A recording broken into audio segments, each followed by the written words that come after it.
നമ്മൾ ഈ മുഖ്യമന്ത്രിയുടെ ദുരിതാശ്വാസ നിധിയെക്കുറിച്ച് നമ്മൾ പറയുമ്പോൾ ചില പ്രേക്ഷകരൊക്കെ നമ്മൾ പണ്ട് പറഞ്ഞ ചില കാര്യങ്ങളൊക്കെ ഇപ്പോൾ എടുത്ത് വീഡിയോ ആക്കി ഇടുക, അതുപോലെ ഈ പണം കൊടുക്കുന്ന ആളുകളെ പിന്തിരിപ്പിക്കുക, അങ്ങനെയൊക്കെയുള്ള ചില കർമ്മ പദ്ധതികൾ കേരളത്തിൽ നടക്കുന്നുണ്ട്. നമ്മൾ അറിയേണ്ട കാര്യം, നമ്മൾ ഇത്രയധികം മനുഷ്യർ മരിച്ച് നമ്മുടെ കൺമുന്നിൽ കിടക്കുകയാണ് ഈ സംഭവങ്ങളൊക്കെ. ആ സമയത്ത് നമ്മൾ കയ്യും മെയ്യും മറന്ന് മലയാളികൾ എന്ന് പറയുന്ന ഒറ്റ സഖ്യമേ ഉള്ളൂ എന്ന രീതിയിൽ ലോകത്തെ ബോധ്യപ്പെടുത്തേണ്ട സമയമാണ്. കോവിഡ് കാലത്ത് നമ്മൾ എങ്ങനെയാണ് പരസ്പരം സഹായിക്കാൻ ശ്രമിച്ചത്, അതിനേക്കാൾ ശക്തിയിൽ നമ്മൾ സഹായിക്കേണ്ട ഒരു സമയത്താണ് മലയാളികൾ ചെന്നുപെട്ടിരിക്കുന്നത്. വയനാട്ടിലെ ജനങ്ങളുടെ കണ്ണീരൊപ്പാൻ നമ്മൾ ഇറങ്ങുമ്പോൾ മറ്റൊന്നും നമ്മളെ പിന്തിരിപ്പിക്കരുത്. നിങ്ങൾക്ക് ഈ കാര്യത്തിൽ ഒരു വിശദീകരണം ഹാഷ്മി തന്നെ നൽകും. ഏത് സാഹചര്യത്തിലാണ് ഹാഷ്മി ഇത്തരമൊരു കാര്യം പറഞ്ഞത്, അതിൻ്റെ സാങ്കത്യം ഇപ്പോഴില്ല എന്നുള്ള കാര്യം കൂടി ഹാഷ്മി പറയും. ഇന്നലെ വൈകുന്നേരം ആ പ്രചരണം ശ്രദ്ധയിൽപ്പെട്ടപ്പോൾ തന്നെ നമ്മൾ പ്രേക്ഷകരോട് പറഞ്ഞതാണ് ആ കാര്യം. എന്ന് പറഞ്ഞാൽ അത് മറ്റൊരു വാർത്തയാണ്, മറ്റൊരു കോണ്ടെക്സ്റ്റാണ്, മറ്റൊരു ചർച്ചയാണ്, മറ്റൊരു രാഷ്ട്രീയ ചർച്ചയാണ്. ഇതുപോലെ ഒരു കലാമിറ്റി കാലമല്ല, നമ്മൾ ഒരു മഹാദുരന്ത കാലമേ അല്ലത്. അതൊരു രാഷ്ട്രീയ ചർച്ചാ കാലത്തുണ്ടായ വേറൊരു സമയത്തുണ്ടായ ഇൻട്രോ ആണ്. അതിനെ ഈ സമയത്ത് മുഖ്യമന്ത്രിയുടെ CMDRF ഫണ്ടിന്റെ വിശ്വാസത്തെ ചോദ്യം ചെയ്യാൻ വേണ്ടി അതെടുത്ത് പ്രയോഗിക്കൽ, അത് പ്രചരിപ്പിക്കൽ അങ്ങേയറ്റം ചെയ്തുകൂടാത്ത പണിയാണ്, അധാർമിക പണിയാണ്. അത് ചെയ്തുകൂടാ.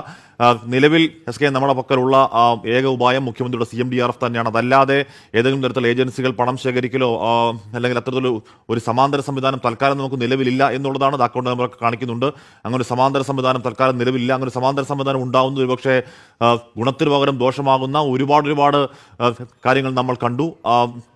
ഇത് മറ്റ് രാഷ്ട്രീയങ്ങൾക്കപ്പുറം നമ്മുടെ സംസ്ഥാനത്തിൻ്റെതായ ദുരിതാശ്വാസ നിധിയാണ് ഇത്. അതിലേക്ക് പണമിടൽ അല്ലെങ്കിൽ അതിലേക്ക് സഹായം എത്തിക്കൽ, കരുതൽ നൽകൽ എന്നത് മാത്രമാണ് കരണീയം. നമുക്ക് മറ്റെന്തെങ്കിലും വിമർശനമുണ്ടെങ്കിൽ അതുമായി ബന്ധപ്പെട്ട പരാതികളുണ്ട്, നമുക്ക് ഉറപ്പായും അത് ചർച്ച ചെയ്യാം. വരും ദിവസങ്ങൾ ഉറപ്പായും ചർച്ച ചെയ്യാം. നമുക്ക് കാര്യങ്ങൾ പറയാം. കാര്യങ്ങൾ കുറച്ചുകൂടി നേരത്തെ പറഞ്ഞതിനേക്കാൾ കൂടുതൽ രൂക്ഷമായി തന്നെ നമുക്ക് ചൂണ്ടിക്കാട്ടാം. പക്ഷേ ഈ സമയം അതിൻ്റെ സമയമല്ല. ഈ സമയം ഏതെങ്കിലും തരത്തിലുള്ള ഭേദചിന്തകളുടെയോ ഏതെങ്കിലും തരത്തിലുള്ള രാഷ്ട്രീയത്തിൻ്റെയോ ഏതെങ്കിലും തരത്തിലുള്ള പഴിചാരുകളുടെയോ ബ്ലെയിം ഗെയിമുകളുടെയോ ഒന്നും സമയമല്ല. ആലോചിച്ച് നോക്കണം. 250-ലധികം അധികം നമ്മുടെ പ്രിയപ്പെട്ടവർ മരണപ്പെട്ട കേരളം കൊണ്ട് ഏറ്റവും വലിയ മഹാദുരന്ത കാലമാണ്. 200ഓളം പേര് ഇനി കാണാനില്ല. ഉറ്റവർ ഉടയവർ നെഞ്ചുനീർ നിൽക്കുന്ന സമയമാണ്. ഓരോരോ ആശുപത്രികളിൽ മൃതശരീരങ്ങൾക്ക് അരികിൽ പോയി നിന്ന് അത് അവരുടെ ഉറ്റവരാണ്, അവരുടെ അച്ഛനാണ്, അവരുടെ അമ്മയാണ്, അവരുടെ മക്കളാണ് തിരിച്ചറിയുമ്പോഴുള്ള വേദനയിൽ അവർ ഹൃദയം പൊടിഞ്ഞ് എല്ലാം സർവവും നഷ്ടപ്പെട്ട് കിടപ്പാടമടക്കം ജീവിതോപാധികളടക്കം ഒരായുഷ്കാലത്തിൻ്റെ സകല സമ്പാദ്യങ്ങളും നഷ്ടപ്പെട്ട ഒരു നാട് അങ്ങനെ പകച്ചു വേദനിച്ച് നിൽക്കുന്ന സമയമാണ്. പ്രിയപ്പെട്ടവരെ, ദയവ് ചെയ്ത് ആ സമയത്ത് ഏതെങ്കിലും തരത്തിൽ നമ്മുടെ വാക്കുകൾ വളച്ചൊടിച്ചുകൊണ്ട് അതിനെ ദുഷ്പ്രചരണം നടത്തരുത്. ഈ സമയത്ത് മറ്റേതെങ്കിലും തരത്തിലുള്ള പ്രചരണം, അതുമാത്രമല്ല ഏതെങ്കിലും തരത്തിലുള്ള രാഷ്ട്രീയ പ്രചരണത്തിനോ ഏതെങ്കിലും തരത്തിലുള്ള വർഗീയ വിദ്വേഷ പ്രചരണത്തിൻ്റെയോ സമയമല്ല. നാടൊന്നാകെ മനസ്സോടുകൂടി, നമ്മൾ മനുഷ്യരാണെങ്കിൽ ഹൃദയപൂർവ്വം മനസ്സോടുകൂടി മറ്റ് രാഷ്ട്രീയ ചിന്തകൾ മാറ്റിവെച്ച്, അല്ലെങ്കിൽ ഈ ഉരുൾപൊട്ടലിൽ ആരുടെ കുറ്റമാണ് ഉരുൾപൊട്ടൽ ഉണ്ടായത് എന്ന ചർച്ചകൾ മാറ്റിവെച്ച് ആ വേദനയ്ക്കൊപ്പം ഏറ്റവും ചുരുങ്ങിയ പക്ഷം ആ ദുരന്ത ഭൂമി ഒന്ന് കരഞ്ഞടങ്ങുന്നത് വരെയെങ്കിലും ഒരാഴ്ച, ഒറ്റ കാലമെങ്കിലും ആ ദുരന്തഭൂമിക്കൊപ്പം നമ്മൾ മറ്റൊന്നും പറയാതെ നിരുപാധികം നിൽക്കേണ്ട സമയമാണ്. അതങ്ങനെ തന്നെ നിൽക്കുമെന്ന് നമ്മുടെ കേരളത്തിന്റെ പൂർവ്വകാല ചരിത്രം അതുതന്നെയാണ്. അങ്ങനെ നിൽക്കുമെന്ന് തന്നെയാണ് പ്രതീക്ഷ. ഓക്കെ, ആഷ്മി പറഞ്ഞത് നിങ്ങൾ വ്യക്തമായി കേട്ടു എന്നാണ് നമ്മുടെ വിശ്വാസം. ഇതിൽ അഭിപ്രായ വ്യത്യാസമുള്ള ആളുകൾ ഉണ്ടാകാം. പക്ഷേ ഒരു കാര്യം, നമ്മൾ ഒരു അത്യാഹിതം നടക്കുമ്പോൾ നമ്മൾ മുൻഗണന കൊടുക്കേണ്ട ചില കാര്യങ്ങളുണ്ട്. അതിൽ ഏറ്റവും വലിയ മുൻഗണന കൊടുക്കേണ്ട കാര്യം ഇപ്പോൾ വയനാട്ടിലെ ദുരിതം അനുഭവിക്കുന്ന ജനങ്ങൾക്ക്, കഷ്ടപ്പെടുന്നവർക്ക്, ഉറ്റവരും ഉടയവരും ഇല്ലാതായ ആളുകൾക്കൊക്കെ തന്നെ സഹായം എത്തിച്ചു കൊടുക്കുക എന്നുള്ളതാണ്. അതിനാദ്യം വേണ്ടത് സാമ്പത്തികം തന്നെയാണ്. നിങ്ങൾക്കറിയാം കേരളത്തിൻ്റെ ഖജനാവിൻ്റെ അവസ്ഥ അത്ര നല്ലൊരു സാമ്പത്തിക അവസ്ഥയിലല്ല കേരളം ഇപ്പോൾ. മുഖ്യമന്ത്രി പിണറായി വിജയൻ എന്നല്ല നിങ്ങൾ കാണേണ്ടത്.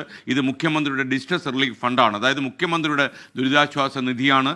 ആ നിധിയിലേക്കാണ് നിങ്ങൾ സംഭാവന കൊടുക്കുന്നത്. ഏതെങ്കിലും ഒരു സാഹചര്യത്തിൽ ഒരു രാഷ്ട്രീയ സംവാദം 24 സംപ്രേഷണം ചെയ്യുമ്പോൾ അവിടെ ഒരു അവതാരകൻ പറയുന്ന കാര്യം പിന്നീട് ഔട്ട് ഓഫ് കോൺടാക്സിൽ ഇത് എടുത്തു ചേർത്ത് നമ്മൾ ഈ സഹായ പദ്ധതികളെ തകിടം മറിക്കാനുള്ള ശ്രമങ്ങൾ നടത്തരുത് എന്നാണ് പറയാനുള്ളത്. ചില പ്രേക്ഷകരൊക്കെ ചോദിക്കുന്നത്, SKN ഞങ്ങൾ എന്തു വേണം, ഞങ്ങൾ ഈ സഹായ നിധി അയക്കണം? തീർച്ചയായിട്ടും അയക്കണം, കഴിയുന്ന ആളുകൾ അയക്കണമെന്ന് തന്നെ നമ്മൾ പറയും. നമ്മൾ വയനാട് എന്ന് പറയുന്ന ആ നമ്മുടെ മണ്ണിനെ നമ്മൾ ചേർത്ത് പിടിക്കുന്ന സമയത്ത് മറ്റൊരു ചിന്തയും നമ്മളെ പിന്നോട്ട് വലിക്കരുത് എന്നാണ് ഞങ്ങൾക്ക് പറയാനുള്ളത്. മാത്രമല്ല, ആഷ്മി, താജ് ഇബ്രാഹിം മാത്രമല്ല ഒരു അവതാരകനും ഈ സമയത്ത് ജനങ്ങളെ സഹായിക്കരുത് എന്ന് പറയില്ല. മാത്രമല്ല, ആഷ്മി ഒരുപടി മുന്നിലായിരിക്കുകയും ചെയ്യും. ജനങ്ങളുടെ നൊമ്പരങ്ങളും വേദനകളും മനസ്സിലാക്കാത്ത മാധ്യമപ്രവർത്തകൻ എങ്ങനെയാണ് ഉണ്ടാവുക? തീർച്ചയായിട്ടും നിങ്ങളുടെ നൊമ്പരങ്ങൾക്ക് നടുവിൽ വെള്ള കണ്ണീരോർമ്മ പോലെ ചില കാര്യങ്ങളൊക്കെ നമ്മൾ ഇങ്ങനെ കേട്ട് പറയുമ്പോൾ ഒരു നെഞ്ചിടിപ്പ് കൂടുതലാകുമ്പോൾ ആത്മനിയന്ത്രണം നമുക്ക് ചില അവസരങ്ങളിൽ ചില നിമിഷങ്ങളിൽ കൈവിട്ടു പോകും. ഞാൻ തന്നെ ഇന്നിപ്പോൾ ഈ രാവിലെ ഈ മോർണിംഗ് ഷോയിലേക്ക് കടന്നു വരുന്ന സമയത്ത് ഞാൻ എൻ്റെ ഭാര്യയോട് പറയുകയായിരുന്നു, ചില ദൃശ്യങ്ങൾ കണ്ട് അതിൻ്റെ വിശദാംശങ്ങൾ പ്രേക്ഷകരോട് പറയുമ്പോൾ നമ്മൾ പൊട്ടിപ്പോകുന്ന നിമിഷങ്ങൾ ഉണ്ടാകും. അത്തരം നിമിഷങ്ങളിൽ നമുക്ക് പിടിച്ചു നിൽക്കാൻ വലിയ പാടാണ്. പിന്നൊരു ഭാഗ്യം പലപ്പോഴും നമ്മുടെ ദൃശ്യത്തിൽ കാണിക്കുന്നില്ല എന്നതുകൊണ്ടാണ് നമ്മുടെ ഫേസിലുണ്ടാകുന്ന വൈകാരികമായ എക്സ്പ്രഷനുകൾ പ്രേക്ഷകർ അറിയാത്തത്. അത്തരം നെഞ്ചുപൊട്ടി നിൽക്കുന്ന നിമിഷങ്ങളിൽ ഇത്തരം പ്രചാരണങ്ങൾ ഒരിക്കലും കരണീയമല്ല. മാന്യ പ്രേക്ഷകർ, നമുക്ക് ആകുമായിരുന്നെങ്കിൽ ഈ നമ്മുടെ സ്ക്രീനിൽ ഇപ്പോൾ അത്യാവശ്യം കൂടുതൽ ദുരന്തത്തിൻ്റെ വാർത്തകളും തെരച്ചിലിൻ്റെ വാർത്തകളും ഒക്കെ ഉൾപ്പെടുത്തണമായിരുന്നു. അല്ലെങ്കിൽ ഈ ദുരിതാശ്വാസ ഫണ്ടിലേക്ക് അയക്കുന്ന ആളുകളുടെ വിശദമായ വിവരങ്ങൾ കൂടി നമ്മൾ പ്രസിദ്ധപ്പെടുത്തിയത്. അത്ര കൂടുതൽ മുഖ്യമന്ത്രിയുടെ ദുരിതാശ്വാസ നിധിയെ നമ്മൾ പിന്തുണയ്ക്കുകയാണ് ഈ അത്യാഹിതത്തിൻ്റെ നിമിഷങ്ങളിൽ.